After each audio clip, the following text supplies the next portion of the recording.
Dalam kehidupan kita sebagai orang percaya, ada suatu harapan yang besar dan pasti, yaitu kedatangan Yesus yang kedua kalinya.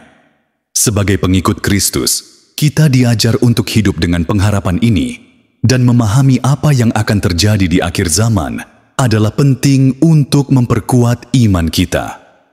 Berikut adalah 3 fakta penting yang harus kita renungkan tentang Yesus di akhir zaman menurut firman Tuhan. Pertama, kedatangan kedua Yesus. Tanda penggenapan janji. Tuhan Yesus telah memberi kita janji yang pasti bahwa Dia akan datang kembali untuk menyelesaikan segala sesuatu yang belum disempurnakan. Firman Tuhan dalam Matius 24 ayat 30 dan 31. Pada waktu itu akan tampak tanda Anak Manusia di langit, dan semua bangsa di bumi akan meratap, dan mereka akan melihat Anak Manusia itu datang di atas awan-awan di langit dengan segala kekuasaan dan kemuliaannya. Dan Ia akan menyuruh keluar malaikat-malaikatnya dengan meniup sangkakala yang dahsyat bunyinya, dan mereka akan mengumpulkan orang-orang pilihannya dari keempat penjuru bumi, dari ujung langit yang satu ke ujung langit yang lain. Firman ini mengajarkan bahwa kedatangannya yang kedua kali akan disertai dengan tanda-tanda besar di langit dan suara sangkakala. Semua orang akan melihat Dia datang dalam kemuliaan untuk menyelesaikan rencananya. Ini adalah momen yang penuh harapan bagi orang-orang yang setia kepadanya. Kedatangannya ini akan mengakhiri zaman yang penuh dengan penderitaan dan dosa, dan membuka jalan bagi pembaharuan segala sesuatu. Sebagai orang percaya, kita dipanggil untuk hidup dalam kesiapan. Yesus sendiri berkata, "Karena itu berjaga-jagalah, sebab kamu tidak tahu pada hari mana Tuhanmu datang."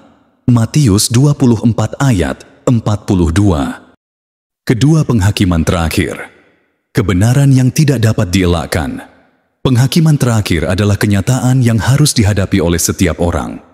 Yesus, sebagai hakim yang adil, akan memisahkan mereka yang percaya kepadanya dari mereka yang tidak percaya. Firman Tuhan di dalam Matius 25, ayat 32-46. Lalu semua bangsa akan dikumpulkan di hadapannya, dan Ia akan memisahkan mereka seorang daripada seorang, sama seperti gembala memisahkan domba dari kambing. Dan Ia akan menempatkan domba-domba di sebelah kanannya, dan kambing-kambing di sebelah kirinya. Dan Raja itu akan berkata kepada mereka yang di sebelah kanannya, "Mari, hai kamu yang diberkati oleh Bapa-Ku, terimalah kerajaan yang telah disediakan bagimu sejak dunia dijadikan. Sebab ketika aku lapar, kamu memberi aku makan. Ketika aku haus, kamu memberi aku minum. Ketika aku seorang asing, kamu memberi aku tumpangan. Ketika aku telanjang, kamu memberi aku pakaian. Ketika aku sakit, kamu melawat aku. Ketika aku di dalam penjara, kamu mengunjungi aku." Maka orang-orang benar itu akan menjawab Dia, katanya, "Tuhan, bila manakah kami melihat Engkau lapar, dan kami memberi Engkau makan, atau haus dan kami memberi Engkau minum? Bila manakah kami melihat Engkau sebagai orang asing, dan kami memberi Engkau tumpangan, atau telanjang, dan kami memberi Engkau pakaian? Bila manakah kami melihat Engkau sakit, atau dalam penjara, dan kami mengunjungi Engkau?" Dan Raja itu akan menjawab mereka, "Aku berkata kepadamu, sesungguhnya segala sesuatu yang kamu lakukan untuk salah seorang dari saudaraku yang paling hina ini, kamu telah melakukannya untuk aku." Dan Ia akan berkata juga kepada mereka yang di sebelah kirinya, "Enyahlah dari hadapanku, hai kamu orang-orang terkutuk. Enyahlah ke dalam api yang kekal yang telah sedia untuk iblis dan malaikat-malaikatnya. Sebab ketika aku lapar, kamu tidak memberi aku makan. Ketika aku haus, kamu tidak memberi aku minum. Ketika aku seorang asing, kamu tidak memberi aku tumpangan. Ketika aku telanjang, kamu tidak memberi aku pakaian. Ketika aku sakit dan dalam penjara, kamu tidak melawat aku."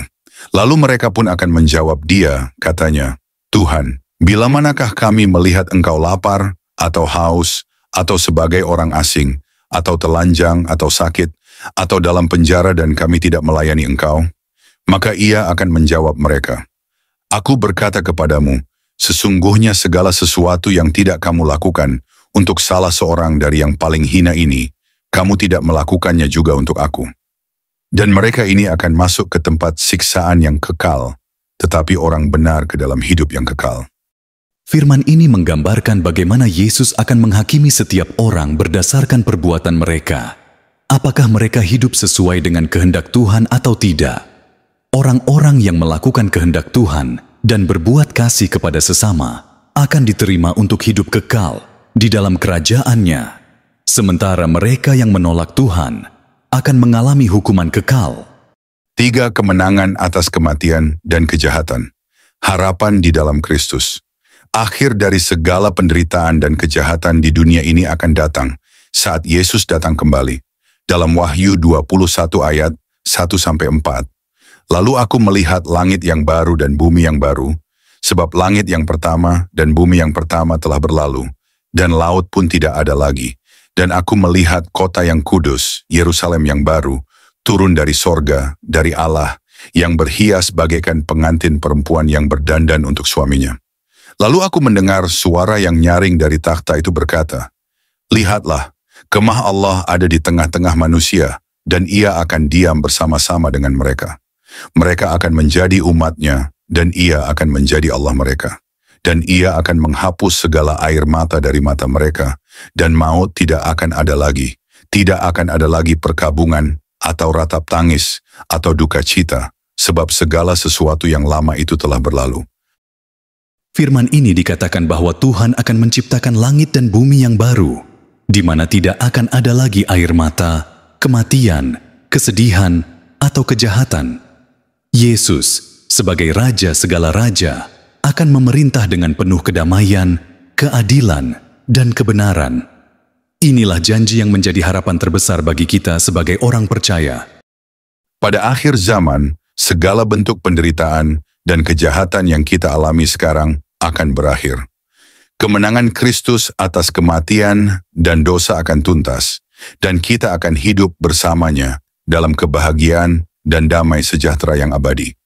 Kita harus hidup dengan penuh pengharapan akan hari itu, dan biarkan pengharapan tersebut memberi kita kekuatan untuk bertahan di tengah tantangan hidup.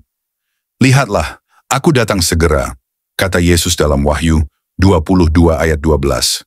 Sesungguhnya aku datang segera dan aku membawa upahku untuk membalaskan kepada setiap orang menurut perbuatannya. Shalom, selamat sore Bapak Ibu Saudara yang dikasihi Tuhan Yesus Kristus. Hari ini kita kembali diberi kesempatan untuk merenungkan firman Tuhan, sebuah momen berharga di mana kita dapat menguatkan iman dan memperdalam hubungan kita dengannya. Saat kita berkumpul di hadapan Tuhan, mari kita membuka hati untuk mendengar suaranya. Firman Tuhan adalah pelita bagi kaki kita dan terang bagi jalan kita. Biarlah renungan hari ini membawa penghiburan, kekuatan, dan hikmat bagi kita semua. Sebelum kita mendengarkan renungan firman Tuhan, mari kita berdoa. Tuhan yang penuh kasih, pada sore hari ini kami datang kepadamu dengan hati yang penuh syukur. Terima kasih untuk nafas kehidupan, kekuatan, dan berkat yang telah Engkau limpahkan sepanjang hari ini. Kami bersyukur atas perlindungan-Mu dan atas firman-Mu yang akan kami renungkan bersama.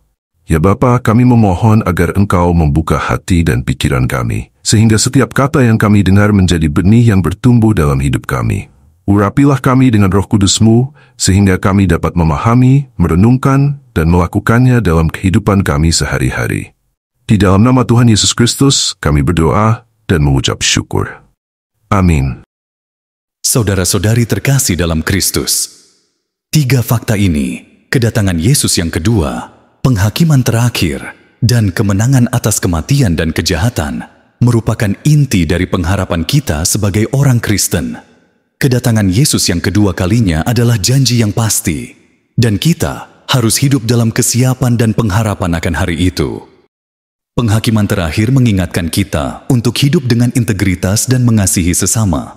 Sementara kemenangan Kristus atas kejahatan memberi kita harapan yang teguh, bahwa penderitaan dunia ini tidak akan selamanya. Mari kita hidup dengan pengharapan yang tidak tergoyahkan, menantikan kedatangan Tuhan yang kedua kali, dan setia dalam melakukan kehendak-Nya. Sebelum kita mengakhiri renungan firman Tuhan, mari kita berdoa. Bapa Surgawi yang penuh kasih, kami datang di hadapan-Mu dengan hati yang penuh syukur atas kesempatan yang Engkau berikan untuk merenungkan firman-Mu yang hidup. Terima kasih Tuhan, karena melalui sabda-Mu kami diperbaharui, disegarkan, dan diberdayakan untuk terus berjalan dalam jalan yang benar. Engkau adalah sumber kehidupan kami, dan hanya dengan pertolongan-Mu kami dapat bertumbuh dalam iman dan kasih. Kami bersyukur, karena melalui renungan hari ini, kami kembali diingatkan akan kebenaran-kebenaran firman-Mu yang penuh kuasa. Kami menyadari ya Tuhan, bahwa hidup kami tanpa Engkau adalah kosong dan hampa. Oleh karena itu kami berdoa agar firman-Mu yang telah kami dengar dapat tertanam dengan kuat di dalam hati kami dan menjadi pelita yang menerangi langkah kami setiap hari. Semoga kami tidak hanya menjadi pendengar firman, tetapi juga pelaku firman yang setia, yang menghidupi segala ajaran-Mu dalam tindakan dan perkataan. Tuhan, kami menyadari bahwa tanpa kasih dan pertolongan-Mu, kami tidak mampu berbuat apa-apa. Kami berdoa agar Engkau terus menuntun kami dengan Roh Kudus-Mu, yang akan mengingatkan kami akan segala kebenaran dan memberikan kekuatan untuk melakukannya. Dalam setiap tantangan hidup, ajar kami untuk tidak mengandalkan kekuatan sendiri, tetapi selalu bersandar pada tangan-Mu yang kuat dan penuh kasih. Ampuni kami, Tuhan, apabila kami telah gagal dalam menjalani hidup sesuai dengan kehendak-Mu. Ampuni kami atas dosa dan kelalaian kami, dan beri kami hati yang penuh kerendahan untuk senantiasa berbalik kepadamu. Kami ingin hidup dalam pertobatan sejati, memperbaharui pikiran dan sikap kami agar lebih serupa dengan Kristus. Kami juga berdoa bagi saudara-saudara kami yang sedang mengalami pergumulan, baik dalam kesehatan, pekerjaan, keluarga, maupun dalam kehidupan rohani mereka. Tuhan, Engkau tahu setiap kebutuhan dan penderitaan mereka. Kami memohon agar Engkau menguatkan mereka, memberikan penghiburan, dan menuntun mereka keluar dari setiap kesulitan. Semoga mereka merasakan kasih dan penyertaan-Mu yang tidak pernah meninggalkan mereka. Tuhan, kami menyerahkan seluruh hidup kami ke dalam tangan-Mu. Kami percaya bahwa Engkau adalah gembala yang baik, yang akan memimpin kami menuju padang rumput yang hijau dan air yang tenang. Kami menyerahkan setiap langkah hidup kami kepadamu, dan kami percaya bahwa Engkau akan menyertai kami, memberi kami damai sejahtera, dan menuntun kami pada kemenangan yang Engkau sediakan. Kami berdoa semua ini dalam nama Tuhan Yesus Kristus, Juru Selamat kami yang hidup, yang telah memberikan hidupnya bagi kami, dan yang terus menyertai kami sampai selama-lamanya. Amin.